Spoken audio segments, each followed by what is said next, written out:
better place to live, work, and play. Subscribe to our YouTube page for more great county-related videos, only on HTV.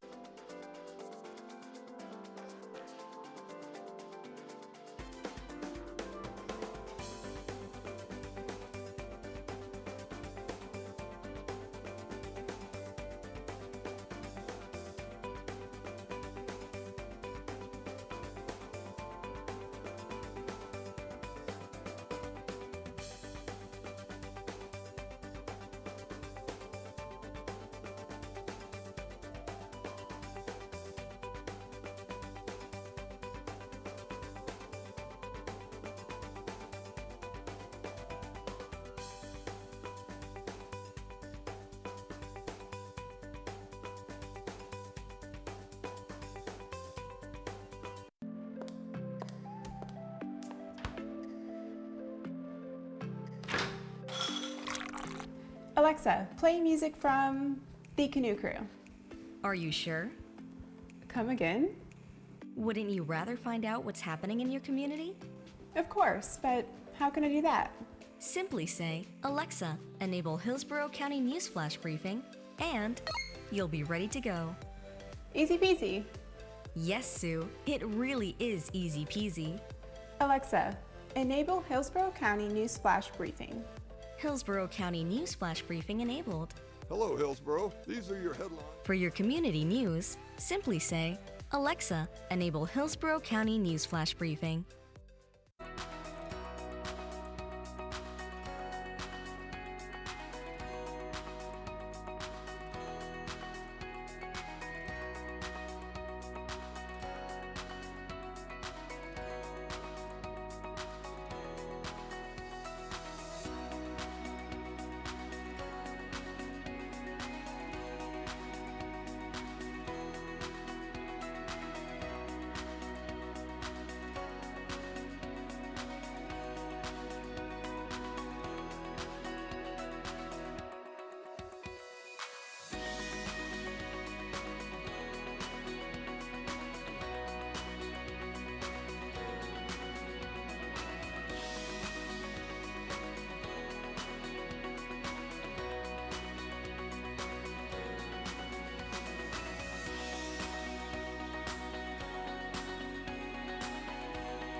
Good morning. Good morning. I'd like to call the MPO meeting to order. Would everyone please rise to the Pledge of Allegiance and invocation? Pledge allegiance to the flag of the United States of America and to the republic for which it stands, one nation, under God, indivisible, with liberty and justice for all. Our gracious and heavenly Father, we're so thankful that you touched us this morning with your loving hands to awaken us to see another one of your beautiful days. We ask that you be with us today as we make decisions to make this county a better place for all of us to live, work, and play, whether you're on this side of the dais or on the other side. We ask that you particularly put your loving arms around those first responders that put their lives on the line for us each and every day. We ask you to take them back to their homes after their duty is done and find everything safe and sound. And when our work is done here today, we ask you to take us back to our homes and find everything safe and sound. These are all blessed. We ask in your righteous and holy name. Amen. Amen. We're going to try to move the agenda as fast as we possibly can today because I know some members have to leave, and we don't want to lose a quorum. You have the minutes from the February 12th, 2020 meeting. Is there a motion to accept those? Second. As a motion by Councilman Maniscalco, second by Commissioner Overman to approve the February 12th, 2020 minutes. All those in favor, let them know by saying aye. Aye. Opposers likewise. Okay. We have 3 speakers this morning for public comment. You have 3 minutes. The first one is Chris Villa.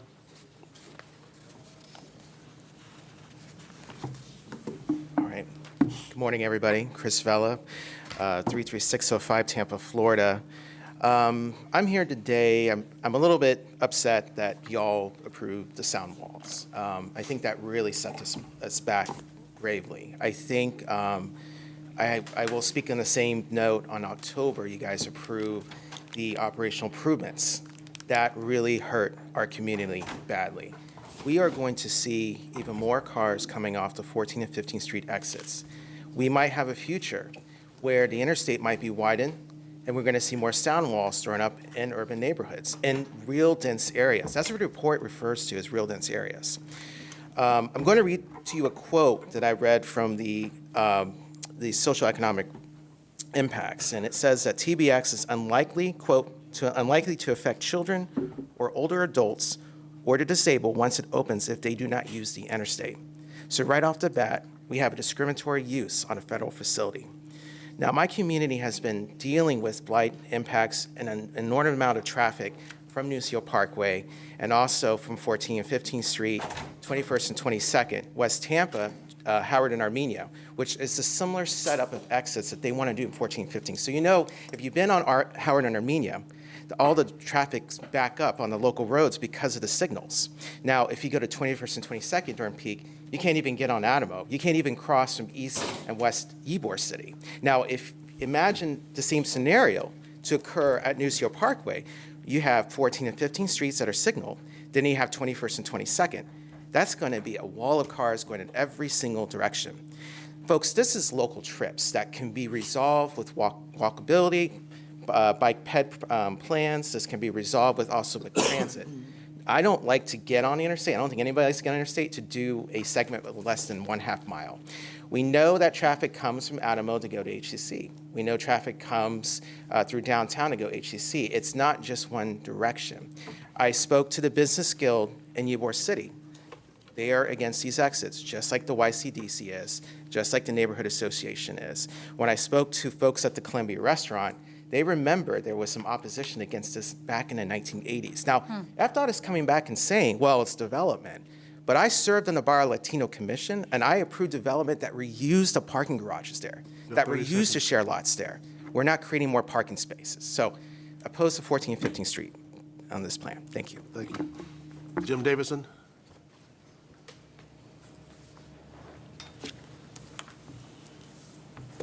Good morning, board members. I just wanted to bring a board attention to a few things. The long-range transportation plan has been submitted to the federal government and the state. What I wanted to bring your attention to is this was the diagram for the cost-feasible major roadway projects and the additional local high-congestion roadway candidates for the cost feasibility program. It was all done in present-day costs, which you can't do. And that's exactly how they handed it into the state. And, The only thing I know in the Federal Register of Codes is that unless the dog ate it, you can't do it. It has to be done in your way of expenditure dollars. The other thing is this is what the public saw. And I asked for the year of expenditure dollars, but I was never given them. And I was asked for what roads were used to determine the delay calculations. I was never given them. This is the 2045 Long-Range Transportation Plan Cost Feasibility Technical Memorandum. I urge you to read it. It is eye-opening.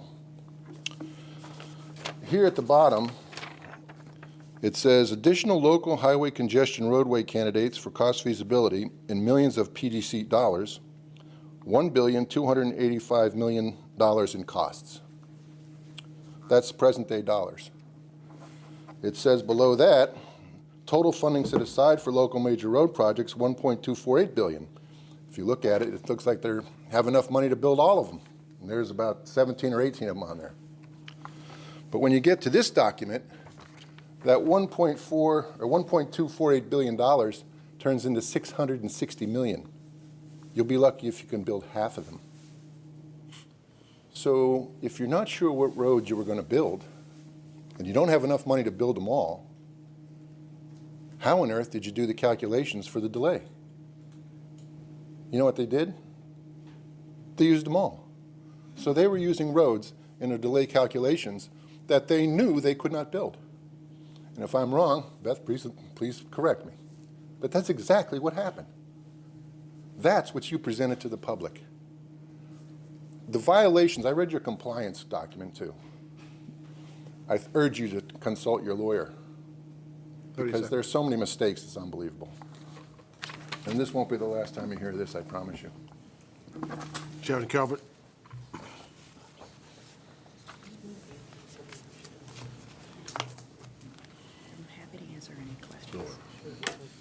Good morning. I'm Sharon Calvert, and I hope with a nod of your head that you'll agree with my assumption that each of you read the 2045 LRTP. So if you did read it, you know that the MPO coincidentally totally changed their format. And if you did read the plan, you would also notice, it was pretty easy if you went through it, that there were inconsistencies, numbers don't match, and missing information. On November 5th last year, the night of the public hearing, these two appendixes, one of which is the major investment project cost, were blank. I did inform the MPO that very day and was told, oh, we'll get it corrected. It'll be tomorrow. On February 20th, it was still blank. And it has since finally been updated. But the information that was provided in 2040, and this is a table, the cost feasibility project, very easy to read, it's understandable, is nowhere to be found in the 2045 document. So if you really want to be able to do any type of analysis of where we've come from and how you got on this document, it's very, very difficult. I don't believe that's the way these plans are supposed to be presented, but the key piece is there's missing information that the public did not have at the time of the public hearing. The document has been changed numerous times. There is no version control from the public perspective that has any idea what version you're on, when the change was made, or anything like that. In fact, I did struggle, but I did find finally found what was put in just recently, the fixed guideway transit projects. And I'm looking at the cost, and then I look at the same project in the 2040 plan. 30 seconds. And I cannot make any heads or tails of where you got your numbers. So all I can say is these issues, I think they're important, and I think that we will socialize them appropriately, because we're right here again, this go round, but there's lots of content. Thank you. Now move the committee reports and online comments. Mr. Roberts. Good morning. Good morning, Mr. Chairman, members of the MPO board. I'm Bill Roberts. I chair your Citizens Advisory Committee. You have a report in your packet. Hope I'm not over time. You're finished. Citizens Advisory Committee did meet in February. We voted to approve Terrence Trott for an at-large seat on the CAC representing the African American community. I think that action is up on your agenda today for approval. We also welcomed 2 new members at our meeting in February, Jeff Lucas and Christine Acosta. Thank you for making those nominations. We now are at almost full strength. The CAC approved the Garden Steps Action Plan, which I think you're familiar with. The CAC also approved the Transportation Improvement Program amendment to the I-75 northbound ramp from US 301 with some recommendations. CAC asked that the signal timing be evaluated during and following these improvements out there at 301 in order to mitigate the congestion on northbound 301. Secondly, the CAC asked that you be able that there identify changes to minimize the spillback during the evening rush hour from southbound 301 traffic turning onto eastbound Bloomingdale, which frequently blocks that intersection. And finally, the CAC approved the Resilient Tampa Bay Transportation Pilot Project, which I think is also on your agenda for today. In other action, your Citizens Advisory Committee heard a presentation and received research papers on the induced travel demand prepared by the MPO's USF Fellow. We heard a report on the streetcar modernization and extension study being conducted by the City of Tampa. The CAC also had a presentation on the Tampa Interstate Study Supplemental Environment Impact Statement public hearings. This part sparked quite a bit of discussion regarding the motion made by the City of Tampa's Community Redevelopment Agency in support of prioritizing transit and opposing tolls on the interstate within the City of Tampa. The CAC debated a motion to oppose new variable express tolls within the city limits, mirroring the action of the City of Tampa's CRA. That motion failed by a vote of 6-8. There were a lot of questions about express lanes, tolled or otherwise, and this topic is one that the CAC expects to have a presentation on in the future so we can clarify not just some of the language, but what some of the intent is. And lastly, the Citizens Advisory Committee regarding the next Unified Planning Work Program passed a motion asking the MPO to coordinate between the city and the county, the cities and the county, to adopt a uniform standard for buffered bike lanes. That concludes my report. I'll be happy to take any questions. Thank you for all you do for our community. Any questions? Mr. Roberts. Appreciate it. Thank you very much. Ms. West, you're next.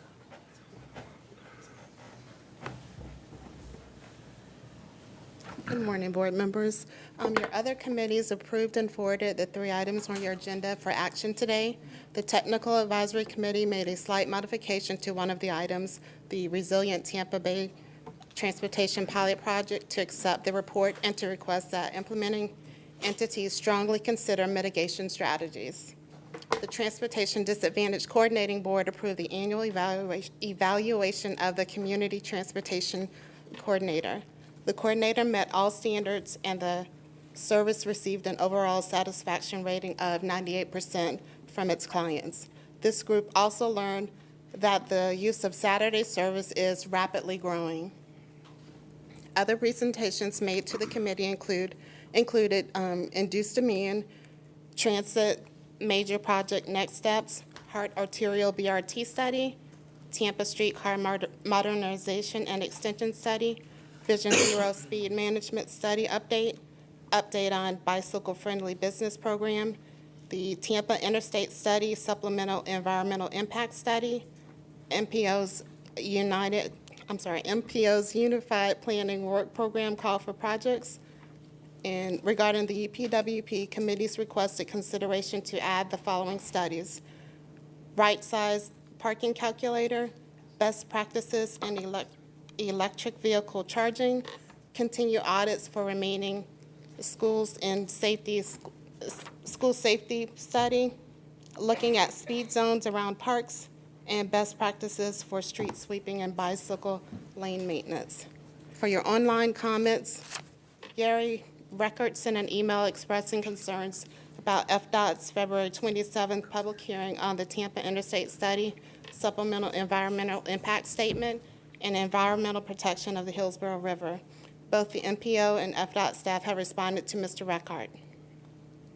A records request was received from Sharon Calvert for the major investment projects need assessment and cost feasible plan supplemental tables from the LRTP. Requested documents were provided. A similar request was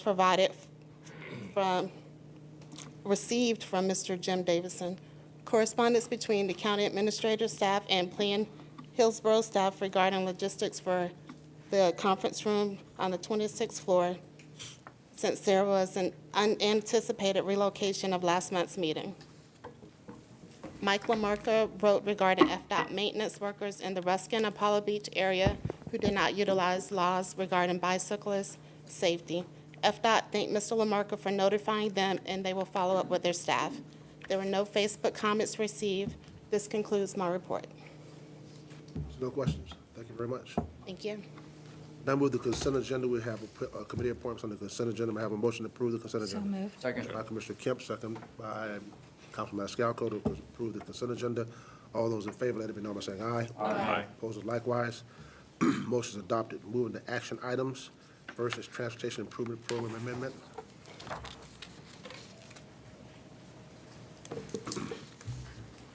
Good morning, board members. This is Vishaka Shivaraman. I'm from MPO.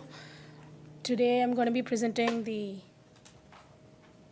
Transportation Improvement Program amendment.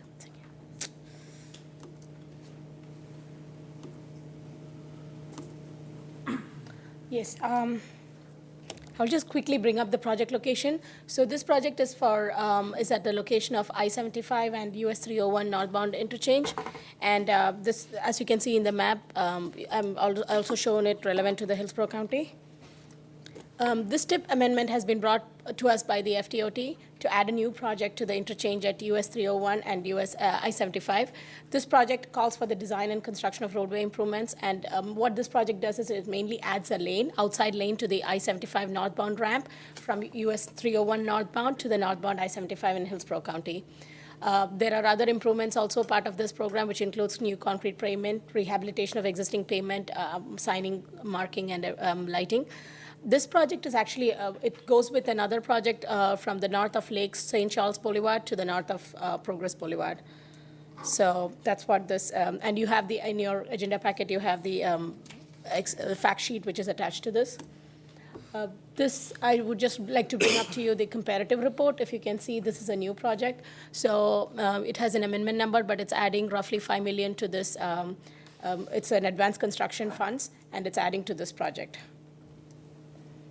This this project has already gone through the CAC and the TAC, so I would request you to approve the TIP amendment to the. Is there any discussion? What's your pleasure? Motion by Commissioner Wagner, seconded by? Second. Second by Commissioner Kemp. Commissioner Smith, you recognize. And what about this question by the CIC that they would like to see a signal timing study added? Is that? It was a request sent by one of the members, Mr. Clifford Rees, because he was not present at the committee, and he wanted to put these two things as the recommended items, and the CAC committee approved and added that to the recommendations for the study.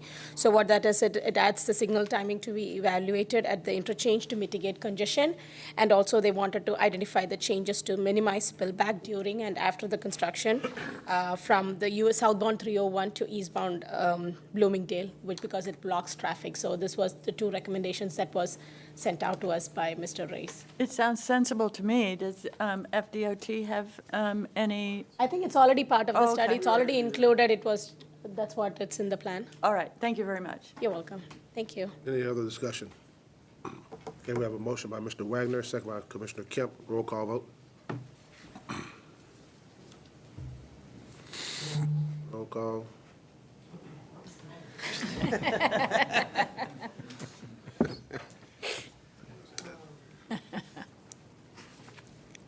Mr. Hagan? Yes. Commissioner Kemp? Yes. Commissioner Miller? Yes. Commissioner Overman? Yes. Commissioner Smith? Yes. Councilman Maniscalco? Yes. Councilman Vieira? Yes.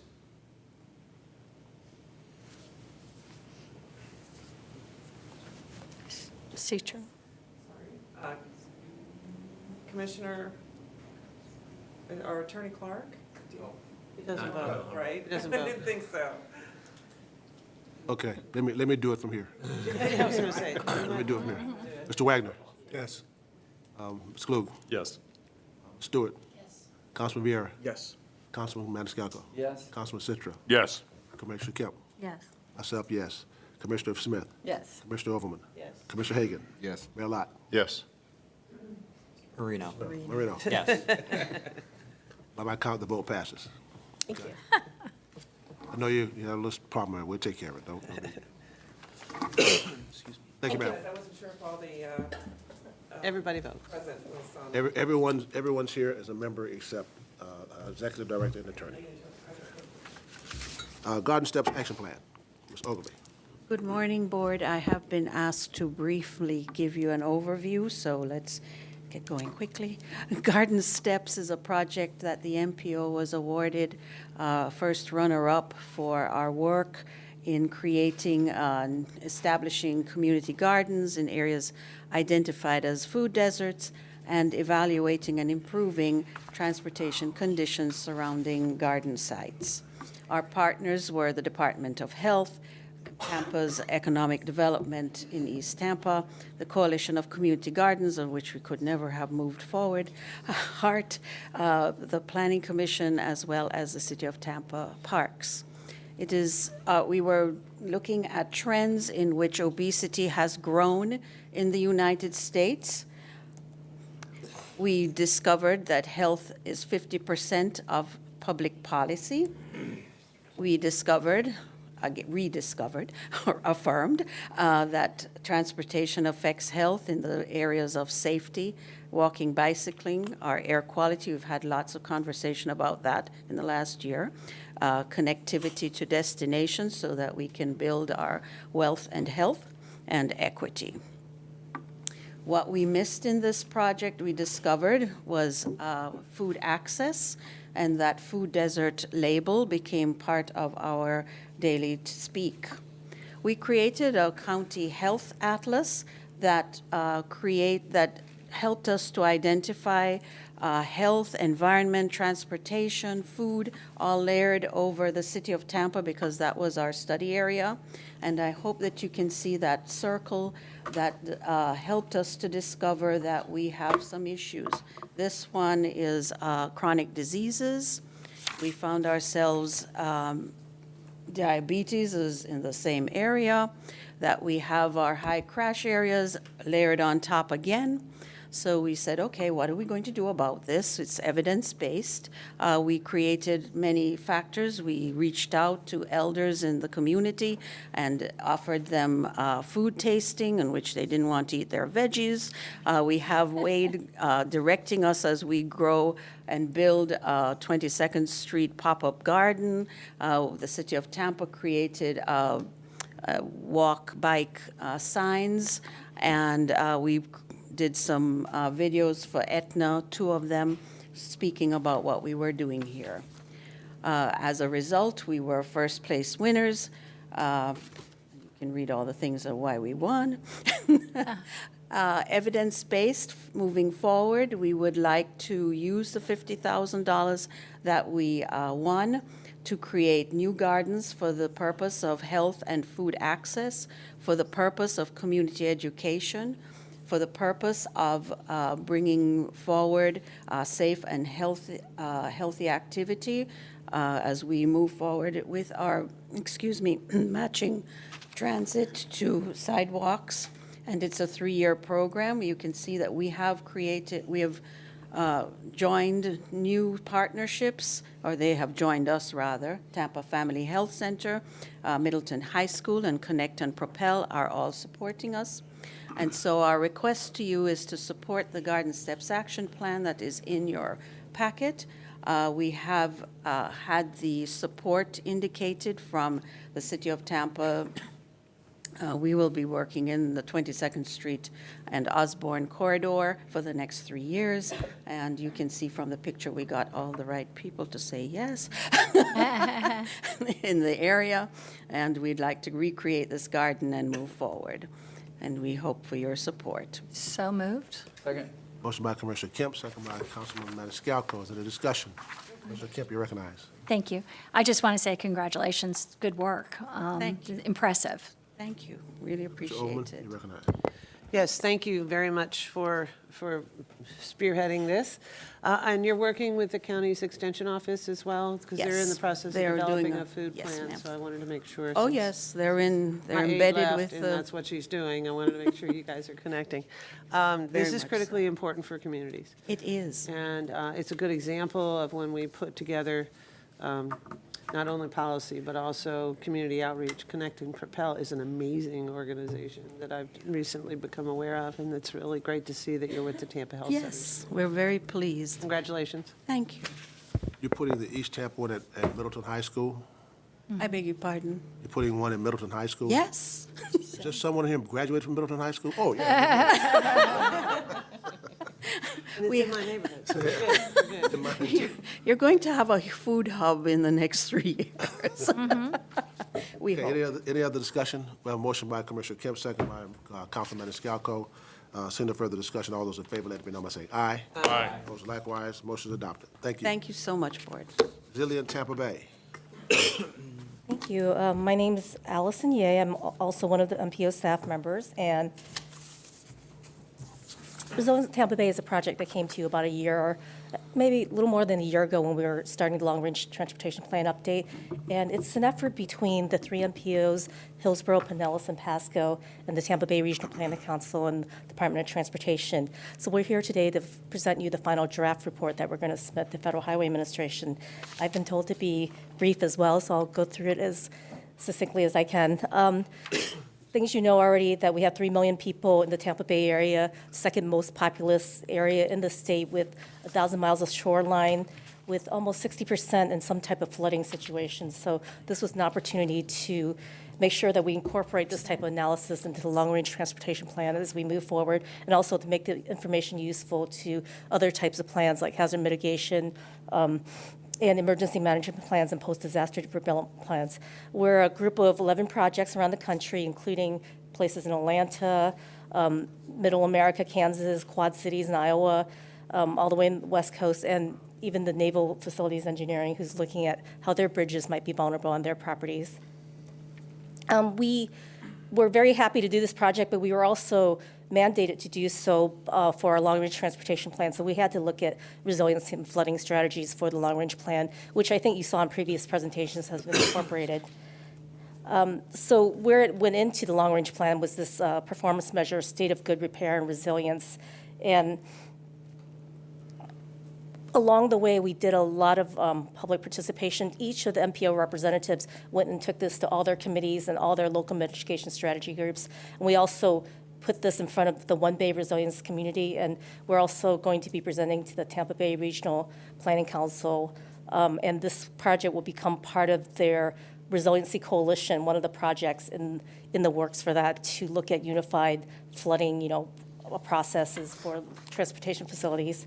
So now, for the next part of the presentation, I am going to turn this over to our technical consultant from Cambridge Systematics, Karen Kosleski, and I'll come back to you at the end of the presentation.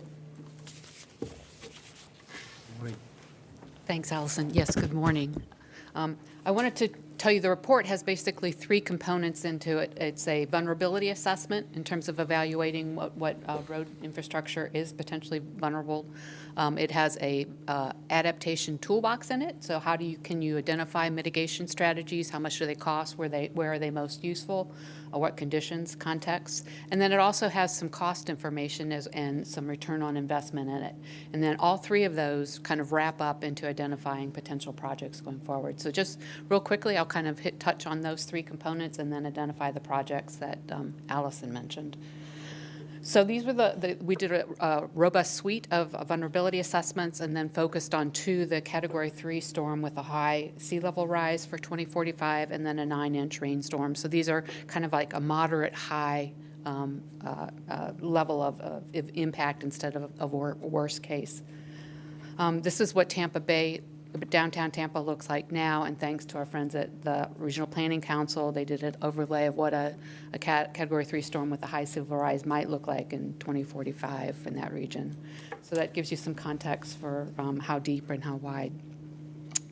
Part of the transportation impact we looked at, these just show you the areas that are brighter pink and purple, and with the storm surge on the left and precipitation on the right, so you start seeing precipitation starts being much more distributed throughout the counties, inland as well as coastal. In terms of the regional network, about 28% is impacted by that hurricane scenario and 12% by the 9 inches of rainfall.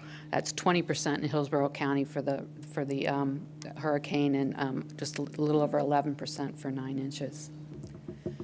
So then part of this was also we knew from the beginning if we're going to do any kind of project prioritization for long-range transportation plans, we need to start categorizing and prioritizing. So we identified highly critical segments, which were based on a criticality survey that was done with stakeholders.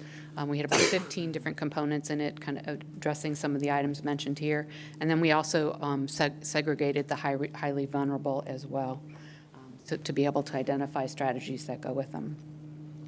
So moving into the adaptation toolbox part of this, we had different types of strategies based on the different criticality of roads going forward. So obviously critical roads are the ones highly critical roads are the ones we want to make sure they're around for mobility during a storm, for response after a storm, and things like that. So we suggested some raising the profile, which was actually to lift a facility out of trouble as one of the strategies there. When it's impossible to lift, it may be important to enhance the subbase, and that allows the road to survive should it be inundated. So this is kind of a level of approaches. And if that doesn't work, then maybe we work to delay the inundation by increasing retention and detention and stormwater management. There's also some vegetative solutions that help keep the shoulders intact, and then natural solutions, natural shorelines, bioswales and things like that. We wanted to provide cost estimates, so to do that we looked at 6 representative projects and applied the different set of strategies to them, and then identified costs for those projects and used them to determine per unit, per mile costs going forward so that we can apply them everywhere. This is some examples from the toolbox that I hinted at in the previous slides. You can see the living shorelines, hardened shoulders, and then wave attenuation to help block the surge coming in. We also looked at regionally what is already being spent for things like stormwater and maintenance. So stormwater is about $46 million a year now. The improvements that are coming out of the recommendations in this report would be about another $22 million annually. There's probably some overlap in there. The places that probably need stormwater assistance are in plans now also probably are on a vulnerability list. Similarly, for road surfacing, same sort of comparison as to what's in road maintenance now, what could potentially be added with those progressive or aggressive strategies. And then this came to the list of projects that were recommended for the Hillsborough LRTP. It's 16 set of potential projects because they're not quite project ready, but they're groups of segments in terms of they're both highly critical, they're very important to the community, and they're highly vulnerable, which means that the inundation for them is deeper than other places. So you'll see they're primarily state roads, there are some county, and then a local one as well. And then we have some daily VMT there to help associate with risk. So we did not look at risk in terms of the likelihood that these might happen, nor the potential impact of them happening, except from an economic perspective. So this is another way of showing those costs for those projects in terms of drainage, the hardening and raising, and then the coastal impact. And then the cost of doing nothing. So looking at the Category 3 storm and sea level rise, the impact of the vulnerable is when they're not available for use is an economic hit to the community.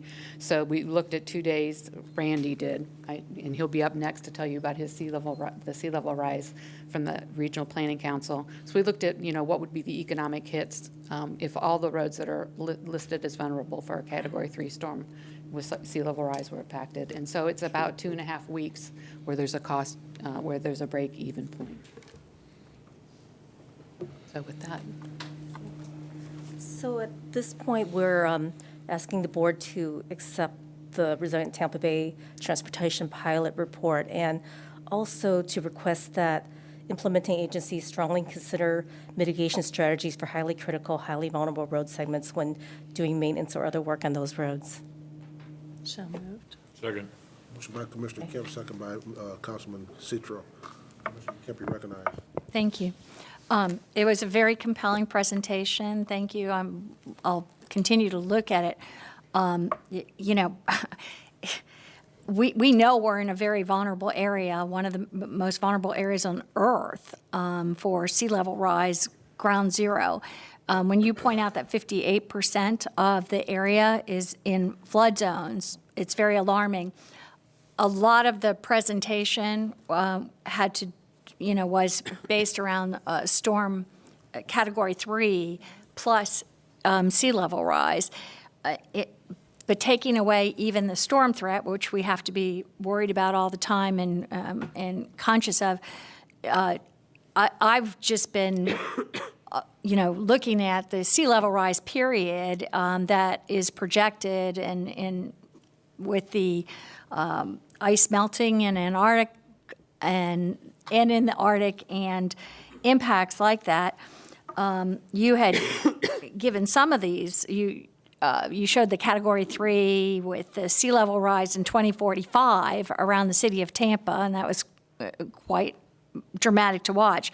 But I'm just looking at, and I know you said that you'll be doing, I guess, further on infrastructure issues. You'll bring back more information, but my concern is this, that I heard from the Tampa Bay Regional Planning Council. I mean, right now, we're looking at the Howard Franklin Bridge. We're looking at projects that we have on the table right now, ready to go. And as I understand, I think that there is maybe a 1.5 foot level that we're doing. And Secretary Gwynn, if that's wrong information, please correct me, in our plans, but it seems by 2045 that we would need, we were told by the Tampa Bay Regional Planning Council, 4 feet. So I'm really concerned as we move forward with the county, with FDOT, with everyone, in terms of our infrastructure and what we are doing and how we're dealing with this now during the planning and design stage. I'm just wondering if we can have that answered, how we move forward on this? Yeah, I was talking to the staff. So we raised Howard Franklin 8 feet. Okay. The truth is that you wouldn't be able to get onto the Howard Franklin. It would be up higher than everything else when we're building it. So really we are looking at sea level rise, but a lot of times what we run into is the surrounding properties. Right. You have to harmonize with that. So it's a balancing act, but we are taking it into account. And so we put 8 feet for higher than it previously was for sea level rise as well as wave action that we took into account. And then, as you mentioned, the approaches too. And I guess you're saying that those are, I mean, that's actually interstate approaches The interstate as would well. probably be up in the road higher than the surrounding properties, and it probably would be, if you got off the interstate, you'd go into water. If if it rose that high, I think the interstates would be one of the last things that actually went under the water, just because we typically are higher than what surface streets for residential areas and commercial arterials are. Where we're putting a lot of our effort now is on the ones along the coast, where we're going to try to work with the local communities. But you take Gulf Boulevard over in Pinellas County, we're working to try to raise that. But if you raise it, then all the properties on the side have to get, how do they get from their property? You'll have driveways that'll be 50-degree, so it's hard to, without harmonizing all of the land around the road, just to raise the road sometimes can cause even a bigger problem by creating sort of a dam for some of it. So we're working on it. We don't have it all answered yet, but we are certainly taking into account where we can. Thank you. I wanted to understand it more. I know I was on the Gandy a few months ago in the morning, actually coming towards Tampa, and at the approach there, I couldn't believe how close the water was to the causeway there. I mean, it looked, and it was just a regular day without rain, or I don't know if it was, high tide or not, but it was alarmingly close to the roadway. We're doing a PD&E there now, so we'll be taking all that into account for the next one. Thank you. Mr. Overman, you recognize.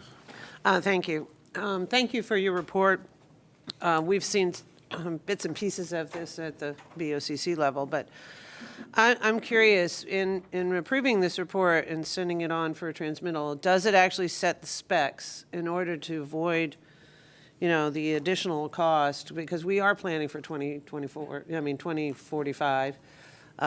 We should have, these specs in our plan design, and are they required to be added to the design standards in order to mitigate this kind of resilience? Because not only is the economic cost of not doing it now is, the volume of traffic that would be impeded. Fortunately, it looks like from your report, Hillsborough's nowhere near in the danger zone as compared to Pinellas. Yeah. But that doesn't mean that most of the folks in Pinellas aren't going to have to come through Hillsborough to get to safety. Well, we're a regional economy too. Right, so, right, exactly. Yeah. So my question is, by putting this, by approving this report and putting it through, do we adopt, or should we, or can we adopt the design standards to address this mitigation? I'm going to have Karen come up in a minute, but I wanted to note that this is a planning level study. So when you get to, for example, the PD&E phase that the Secretary was mentioning, there will be additional engineering required to do the design. So I think we can adopt the concepts and the basic cost estimates. When it goes up to the Federal Highway Administration level, it's going as a final draft, and it's going to be, they're going to also massage it into a guidebook for a national guidebook collected together of all their pilot projects. I just wanted to note earlier that we are actually working with the Department of Transportation. So we understood there was a quite extensive waste study done for I-275. And with the Gandy PD&E, we're communicating with the project manager so that some of this information, you'll notice one of our representative projects is the approaches to Gandy, actually, because we realized those would be inundated. And that information is going to be offered as a part of, the information finding phase for that project. So, and Karen, do you want to talk a little more about the engineering aspect? Sure, Yeah. I can. I'm just going to reiterate a little bit of what Allison said. This was a planning level study, so the tools and strategies in here are at a planning level. I think the big takeaway is that it helps identify those facilities that are vulnerable to be able to do more detailed studies going forward. So as local governments or DOT do maintenance projects on these facilities, they look at it a little more closely in terms of vulnerability as well, and consider additional strategies based on what was some of the suggestions in the report. We have found elsewhere that if there is not money set aside to do enhancements for resilience, they sometimes don't occur. So this is a way of trying to start that conversation. Exactly. That is my point. If we're estimating what the cost of building projects for 2045 now, these standards to address resiliency need to be included in the planning and the design so that we can estimate what the costs are at that time. That's why I asked the question. Because coming back at it later, you know, I'm a planner. I mean, not transportation planner per se, although I'm getting that way. But you know, I want to know if we're even close to including this kind of resiliency planning in our estimates for the long-range transportation plan. And if they're there, that's great. If we are assuming that someone will put them there at the last minute, which obviously wouldn't happen, but you know, we've seen things like that happen before. You know, I would like to make sure that if whatever we as an MPO need to do, that we reiterate planning for the resiliency that is discovered and studied now in our cost estimates needs to be included in the plan. Oh, it is stormwater and resurfacing. This is the slide that we showed you, is incorporated into one of the performance measures already. We feel like the state of good repair is the right place to put this. The last go around, we actually had it in the long range plan too, but it was in the kind of safety category. We felt like it was more of a O&M type exercise, this type of mitigation measure. So to answer your question, yes, at the planning level, I think for the design level, we may have to defer to the individual projects and the actual engineering, because there may be tweaks, but these are probably, you know, they're probably estimated lower than they should be, actually. You know, they're preliminary estimates, so. That's my concern. Right. That is Right. exactly my concern. So when we get to that point where we're at design and we need to approve it, I want to make sure that our transportation team and designers fully disclose how they've addressed our resiliency in their planning. Right, so this is why we're trying to work really closely with our implementing partners and make sure that, you know, if they had to look at this analysis, they wouldn't have to do it again. This would, at least this part would be done, and they would have a starting point. So it's meant to be a guidance. Thank you very much for your report. Okay, we have a motion by Commissioner Kemp, second by Councilman Citro. Seeing no further discussion, all those in favor, let it be known by saying aye. Aye. Opposed, likewise. Motion is adopted. Thank you. Then we move to status reports. Cost of doing nothing. That's my point. Hey, good morning. My name is Randy DeShaza with the Tampa Bay Regional Planning Council. And if I can get to this, I'll get started. Okay, so the climate is changing the economy. Climate change is changing the economy even more. Some economists that we've seen suggest that every 2 degrees increase Fahrenheit in average temperatures results in a decrease in the nation's economy, gross domestic product, by 1 to 2%. So that has a cumulative effect over time. And there are considerable risks to the national economy. There are not quite as many studies that relate to Florida, or certainly to the Tampa Bay area. And so what the council has done in recent years is try to address that gap. So Allison and Karen made reference to this study that was done a few years ago. Just for a point of clarification, what we looked at was an increase of sea level rise by 2.95 feet by 2060. Now, most of the climate studies that you see out there talk about effects that go out to 2100. But the outer limit of our economic models is 2060, so that's the boundary that we look at when we study this. We looked only at sea level rise, and we only focused on the impacts to property, both inundated residential properties and inundated commercial properties, to get a sense of what the property value loss would be, and also how many coastal jobs would be lost as a result of sea level rise. So this was a GIS-focused kind of study. And essentially our findings were somewhere north of $10 billion in property damage as a result of inundation, which you see in those blue spotted areas by 2060, and a cumulative loss of about $160 billion from the economy. And that is for the 4-county area of Hillsborough, Manatee, Pasco, and Pinellas. So I won't spend much time on this slide, but it's essentially that we use GIS to help us identify what the impacts would be and to process them through an economic impact model that we've been using.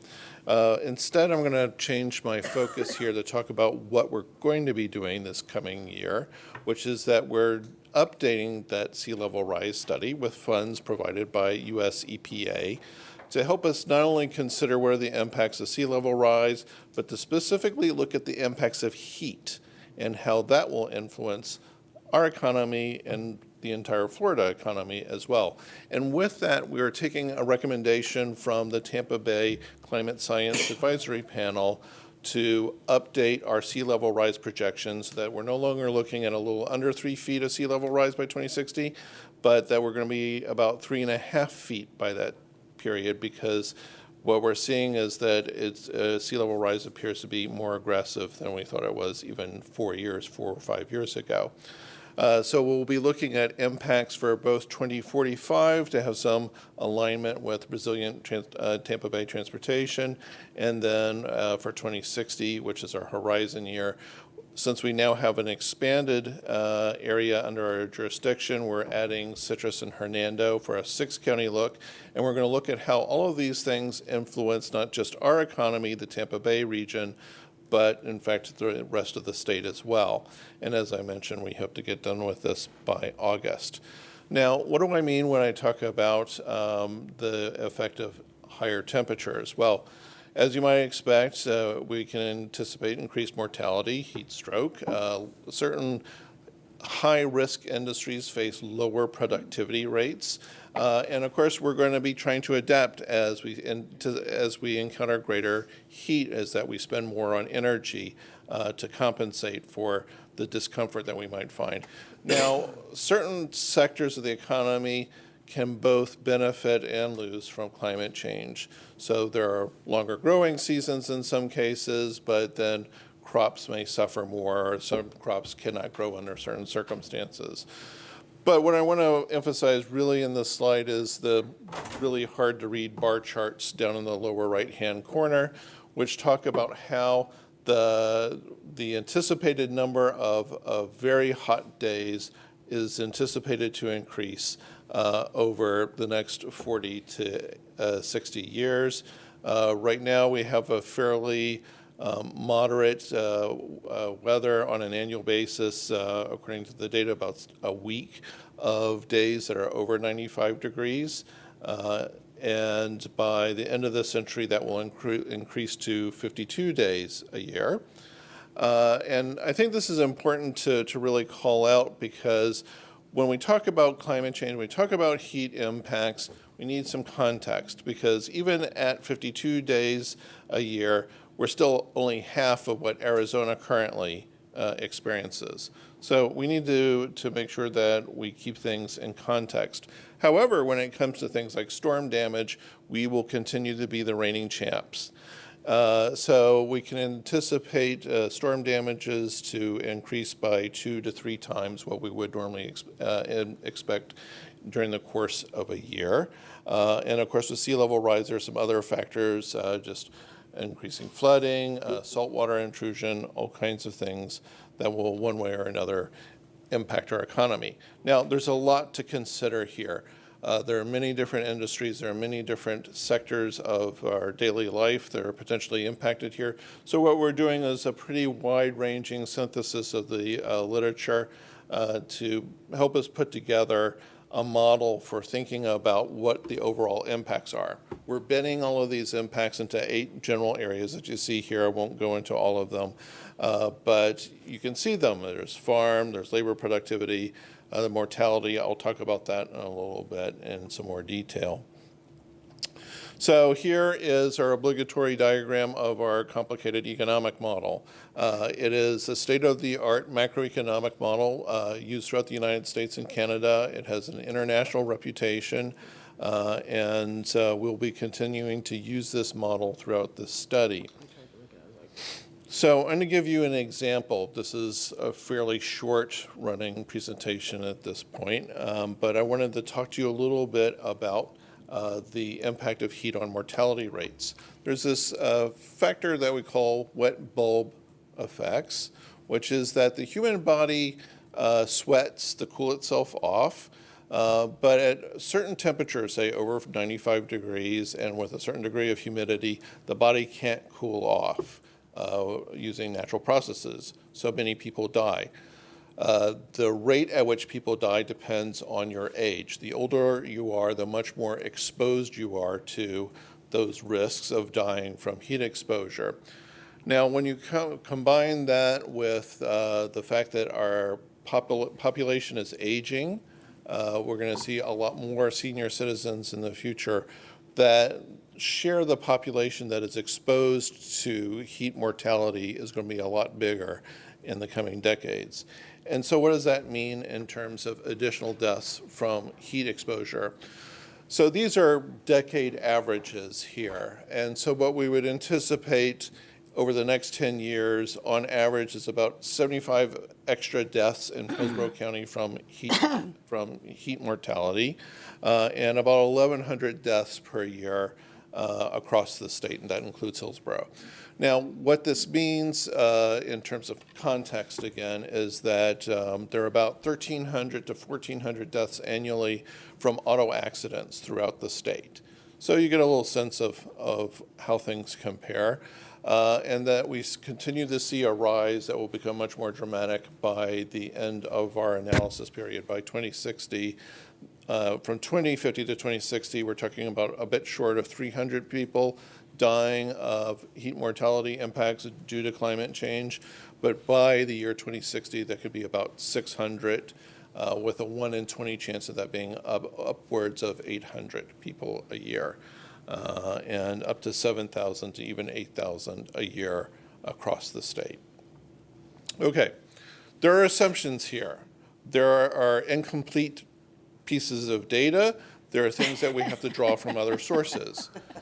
So when I talk about here's what we're saying, here's what our best estimate is given the available science. Every once in a while, somebody comes and updates their assumptions. And that is what has happened. That has happened with the Climate Science Advisory Panel. They're looking at the data, and they're saying, we think that the damage is likely to be higher than it was 5 years ago. That forces us to update. We also exclude highly unusual and unpredictable events that are still quite reasonable. If we have drought throughout the world, there's likely to be political instability. That in turn will affect us. But we don't know what that is, so we're not specifically considering that in our analysis.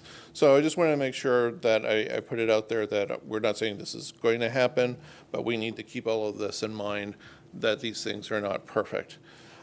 Nevertheless, we continue forward. There is a study ongoing in Southeast Florida looking at economic impacts.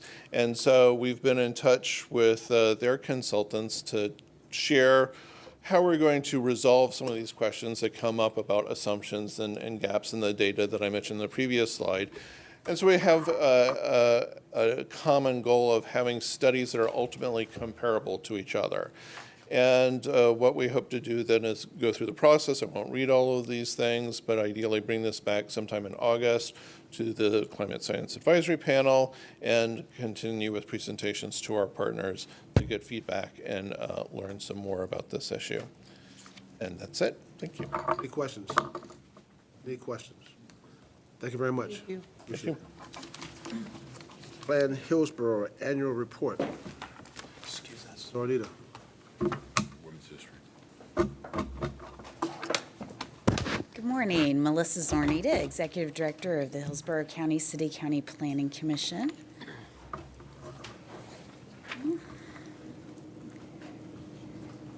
We have a brief presentation this morning to share with you all our Plan Hillsborough annual report, reporting on the strategic plan that you all were a part of creating about a year and a half ago. We created the first strategic plan that supports all three boards that our agency works for, the MPO, the Planning Commission, and the Hillsborough River Board. That strategic plan has the following priorities: planning partnerships, enabling transportation choices, technology and innovation, citizen engagement, opportunities for regional collaboration, linking land use and transportation, and internal agency enhancements. And I'll quickly go over a couple of highlights. You should have received in the backup the full report on how what we've done over the last year. So in terms of linking land use and transportation, one of my favorite topics, we've been able to make some significant progress on the Plant City Mixed Use Gateway, working with the Plant City staff on some land development regulations for that corridor. We've been looking proactively at a number of plan amendments, particularly within the city of Tampa as it relates to their parks, and we've also been working on a study of industrial lands. We've been utilizing a method that we've found very helpful by involving real estate market analysis into our planning studies, and we completed a project with the Florida State Urban and Regional Planning graduate program on how to address urban design considerations around shared mobility. In terms of technology and innovation, we have one of our major focuses in this area has been trying to bring our website up to compliance with the Americans for Disabilities Act.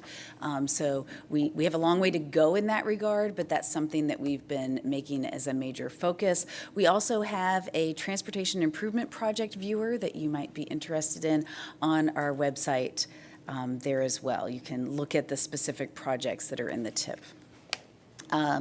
Citizen engagement, we had a lot of community presentations around the It's Time Hillsborough outreach for the Long Range Transportation Plan, as well as around Vision Zero. We've been very active in the 2020 Census Complete Count Committee and made a number of presentations on that topic. We participated in a summer camp that was held in Tampa Heights as well as in Palm River, and did both, as you can see Gina there, helping fit a child with a helmet, but we also did a program called Box City that teaches the kids about planning for their community. In terms of planning partnerships, we saw a lot of benefit from partnering with the radio stations during the It's Time Hillsborough process. That really helped us get the word out better about that survey. We continue to participate in programs like Mentoring a Planning Student. Our Future Leaders in Planning program for high school students is coming up again the first week in June, and we're thrilled to partner with the school district on that program for high school kids. And then for the first time, we got to participate in the Chamber's Civilian Career Day. Enabling transportation choices, a major focus in that regard over the last year was, of course, completing the long-range transportation plan. But in addition to that, we completed a low-speed electric vehicle study for the city of Temple Terrace, have been focusing in the unincorporated county on how we can improve connectivity and access, and particularly looking at our comprehensive plan policies in that regard. And then you heard from Michelle earlier about the successes in the Garden Steps program. Opportunities for regional collaboration. You've heard about a number of them today already in terms of the Resiliency Tampa Bay Transportation Pilot Project, but a big success was hosting the Safe Routes to Schools National Conference and doing that in conjunction with the Gulf Coast Safe Street Summit. And then lastly, we have a number of internal agency enhancements in terms of focusing a lot on succession planning. We've had a number of retirements in-house, and so we also are focusing a lot on cross-team collaboration to make sure that our projects are looked at by all the teams within the agency to really maximize the benefit of us having land use and transportation in-house together. With that, I'd be happy to answer any questions. Any questions? Thank you much. Thank you. Executive Director's report. Thank you, sir. And if I could, I have to say that Melissa is a fabulous collaborative partner. And so we've done a lot to link land use and transportation just informally with working together. So a couple of things. I wanted to mention that we have some next steps in looking at resilience to climate change. We're partnering with Hillsborough County and the Environmental Protection Commission on a grant application, hoping to use some of the Volkswagen settlement funds for electric vehicle recharging stations in Hillsborough County. So we're helping to put that application together, maybe with a focus on evacuation routes.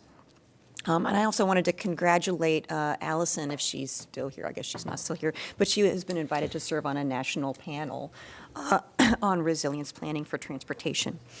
Following up on our discussion last month about how we can make progress on safety on our roadways, a couple of things. So we've started putting together a concept for a leadership summit where we can talk about policies that don't necessarily cost a lot of money, but that we can go ahead and get started with right now that would require partnerships such as with the sheriff's office, for example, and maybe with healthcare providers, getting data and drawing to our community members' attention what steps they need to take to create safer streets.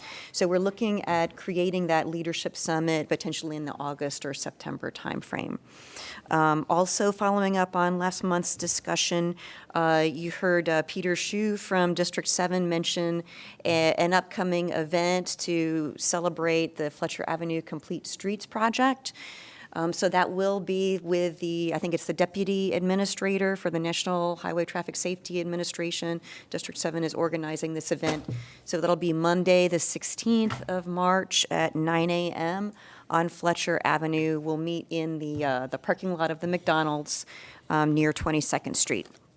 And then one other follow-up item from last month's safety discussion. We talked about the bill in the legislature that would remove our ability to use rapid flashing beacons to draw attention to pedestrian crosswalks. I'm pleased to report that as a result of our letter and a lot of other outreach that has happened from local communities, the progress of that bill seems to have slowed, at least in the Senate. A couple other points on our legislative update. Nothing's dead. Right. At least it's right. Agreed. Saturday. Agreed. We'll cross our fingers. We heard from the director of the Florida MPO Advisory Council that he was pleased at what was happening so far. But of course, yes, please continue your outreach. So there were a couple of bills that we were monitoring that also affect our work. So there is a bill that would in the funding for the transportation disadvantaged program that the Sunshine Line uses.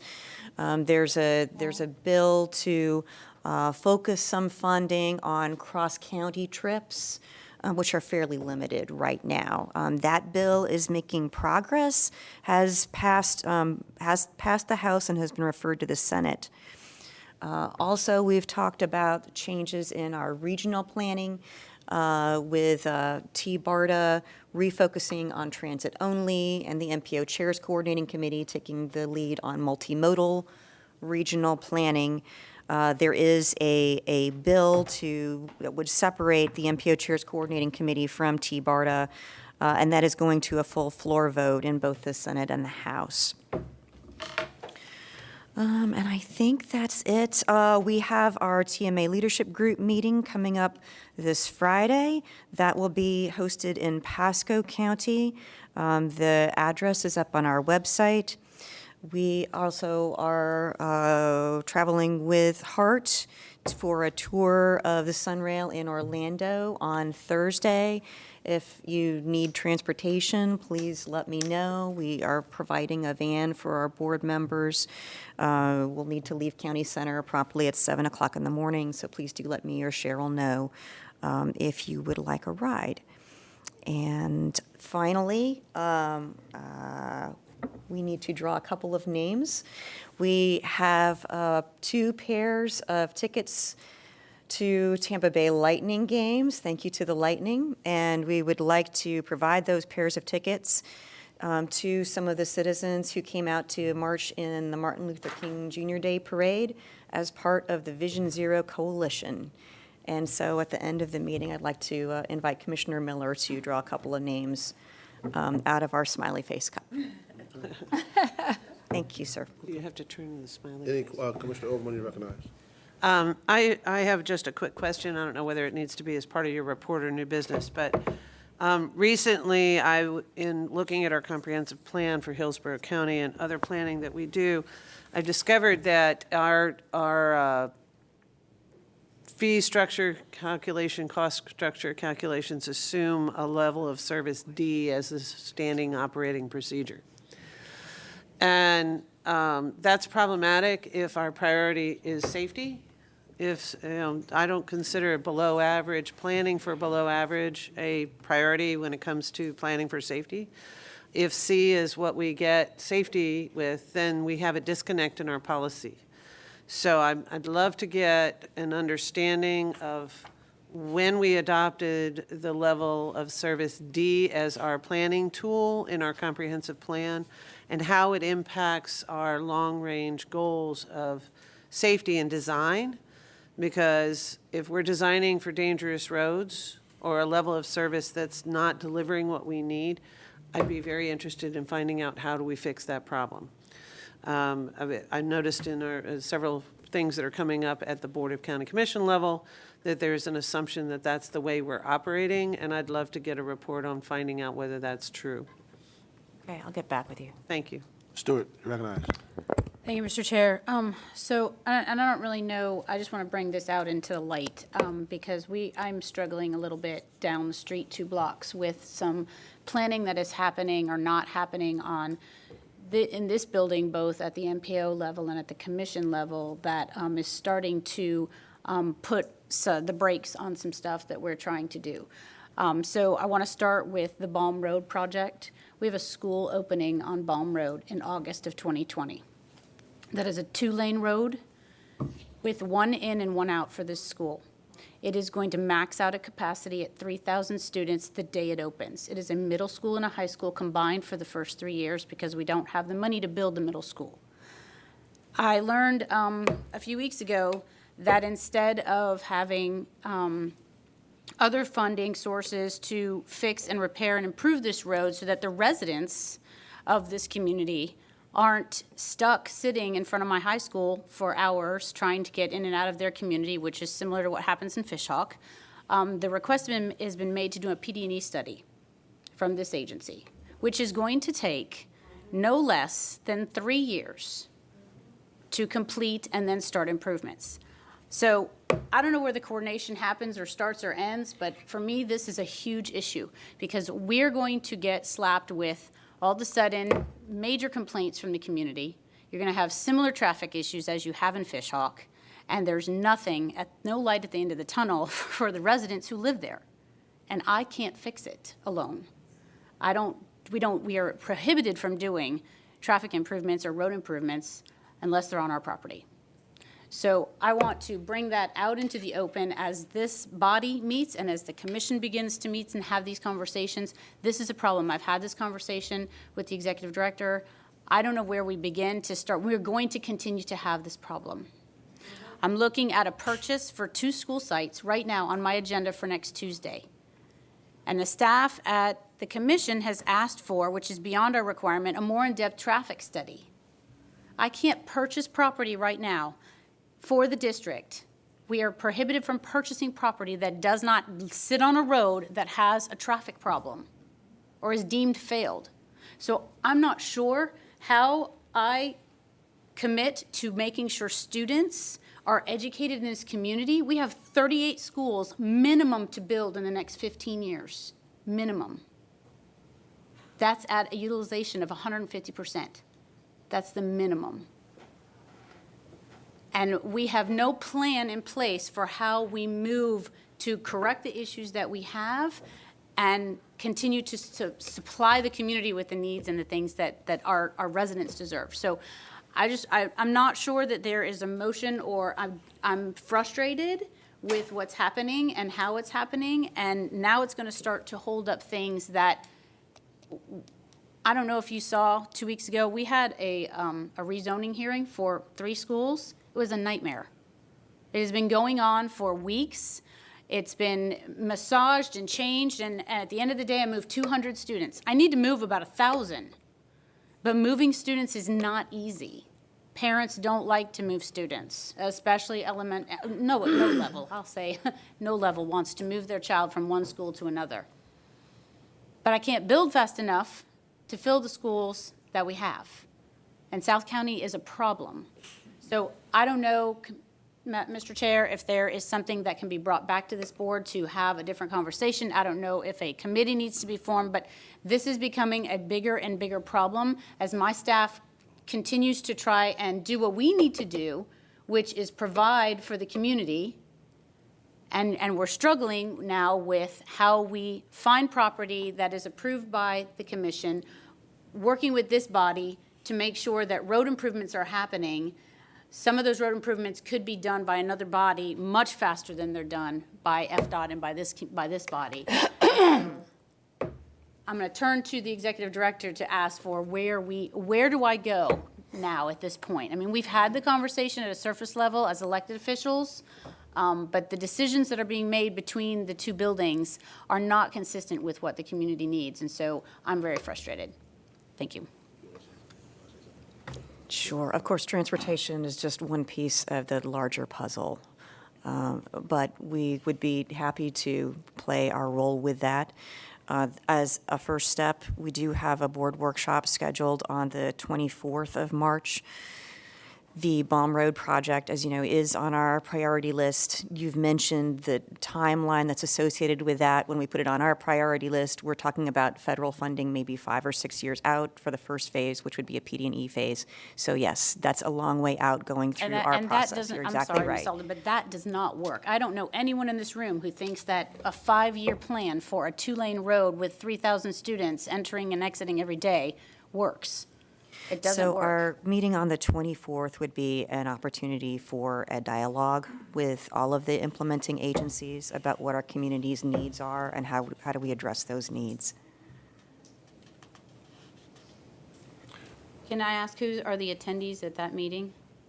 Who's been invited? Sure. I've talked with John Lyons about being part of that meeting. I'll reconfirm.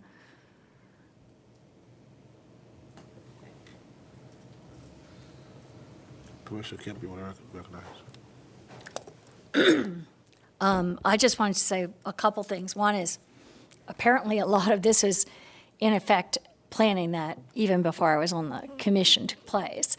So I think that it does point to and some of that is happening, but I'm glad to have you raise the points. Obviously really important and something that we've talked about a lot and care about. I think that's one reason why I've been really strong on raising the impact fees that haven't been raised since 2006 when I was an aide to Kathy Castor, and I understand that that's holding up the building of schools. And I mean, that is something that we desperately need. We voted to create a 2-mile safety zone around schools. It was unanimous by the county commission, recognizing that there weren't sidewalks in place. I mean, I just saw things on both exposés on the news, but also things that citizens have been sent in that just, honestly, I thought it was dangerous. I mean, I thought kids were taking their lives in their hands walking to school. And not every kid, even though it causes traffic problems, not every kid has their parent driving them into school. Tons of kids can't. And they're even at greater risk in that 2-mile walk. But I think it's something that definitely it would require looking at. It's a fault that this hasn't been coordinated in a stronger way in the past, a way that, at least for me as a commissioner for the last 3.5 years, I've had little awareness of these issues. And so I think that was part of the reason I actually called for the school board and the commission to meet many months ago when we did that. And that was one of the reasons that I did that, is to understand and coordinate that. I think there maybe is more coordination going on now, but I appreciate you raising this. I think it's really important that there is a more coordination. It seems like it wasn't, for whatever reasons, in the past hasn't been done as well. So I think we're just going to have to keep looking at these and look to the future and what we can do. I don't know what the answers are. I'm just expressing to you, what I see, but certainly it's all our responsibilities to have schools where kids can get to school safely and have those in the future sited and built in a way that works the best in terms of, both how we're doing land use and how we're doing transportation, what we've identified as being the missing link kind of in how I think have moved forward in a lot of ways in the past. Bill Lott, you recognize. Thank you. Every once in a while we have a crisis, okay? And I mean, this is not a healthcare crisis or whatever, but I don't know how this doesn't become a major, it's not a topic, but the ranking where it goes in the system has to go to where we put all hands on deck. Everyone gets into the room together. FDOT, county, and because doesn't this have to be resolved by August? I mean, I don't understand how. I don't know how this goes beyond August. Is what I'm trying. I guess that's my question. I don't know all the details of it, but how do we not fix this between now and August? Isn't that really the goal? It is the goal. It's not the goal. The goal of this agency is to do a PD&E study. I know, but I'm talking about far as what's That's the plan. The plan, what's best for the students. It would be to correct the situation by August. By August. So how do we accomplish that, I guess? We can't do that with federal funds, I know, which is what this agency we probably won't get it done controls. with federal funds. So how can we open a school up in August if we don't have this fixed, though? I mean, that's what I don't understand. It doesn't seem. So if I can respond, Chair. So what I would like to do is, and I'll have my admin do this, I would like to set some meetings with commissioners, because I'm looking at an agenda item right now that specifically says, it's in the interlocal agreement for school facilities planning, citing a consistency has been submitted. The county has responded to the consistency request with additional information and a more in-depth transportation study. Now, this is just for me to purchase property to build an elementary and a middle school on Bishop Road, which none of that is required. It's beyond the requirement. But the on-site approval, which has to come through the commission, is being held up because additional traffic studies and transportation studies are being requested. So I'm not going to be able to stay on my timeline to build those schools, which ultimately is going to come back on all of us, because the houses are there, the kids are there, the building's happening, and we can't keep up with it now, and now it's going to be delayed. So I will do that. I will schedule individual meetings with commissioners so that I can share with you what's happening maybe behind the scenes that you're not aware of, that staff is handling, so that we can bring this more into the light, because I agree. And Baum Road is just one example. This is another of things that continue to happen. And I know our staffs are meeting, but maybe that's not getting to our level to make some decisions and put things on a priority list so that they are handled quickly. When that school opens, it is going to be a traffic nightmare. Traffic's always bad the first week, 10 days, I get that. But after that, there's going to be no relief for people to get in and out of that community. It's going to become Fishhawk very quickly. And Fishhawk, if you know Fishhawk, if you don't leave Fishhawk by 6 a.m., you're stuck there until 10 because of the schools and the traffic in and around that area. Let me ask you about Bishop Road. Aren't there two schools that you all are looking at on Bishop Road? Mm-hmm. And one It's of a $4 those. million purchase of property only. Right. And Bishop Road is a very substandard road. And I believe there's been some conversations between your superintendent and our staff here concerning that property and concerning looking at possible property swaps. Because the mere fact is that Bishop Road and you building the school there is going to be a major The issue we're having is for the price that we can afford to purchase, which goes back to impact fees. most of the roads in that part of the community are substandard. They're not meeting the level of transportation consistency that you are requiring or asking for. So we are being handcuffed to do any siting because of that problem, and I don't see a plan in place for how we move past that. So again, I will schedule some meetings with you individually so we can bring the right people into the room. I'm happy to bring my planning department, planning and growth department, so they can lay that out for you at a commissioner level. If you want, and if you want to bring someone to the table from your side to have the other side of the conversation. But I feel like we're in this dead heat for where do we build schools? We know we need them. Again, I need 38 schools in that part of the county in 15 years. And that's extremely conservative. In South County? That's South County only. 38 schools. 38. Okay. So, thank you. Take your phone call. I will. Is there any new business besides what we just heard? Any new business, any old business? I just have one small question. You said about your legislative report, I thought was interesting. You said that there's something that's actually moving in terms of the legislature paying for, or the legislature, the state, paying on a maybe more permanent basis for transit in between jurisdictions, in between counties, or regional transit, is that? Support for the Transportation Disadvantaged Program. Okay, So, got it. Sunshine Line. Thank you. Adjourn. Thank you.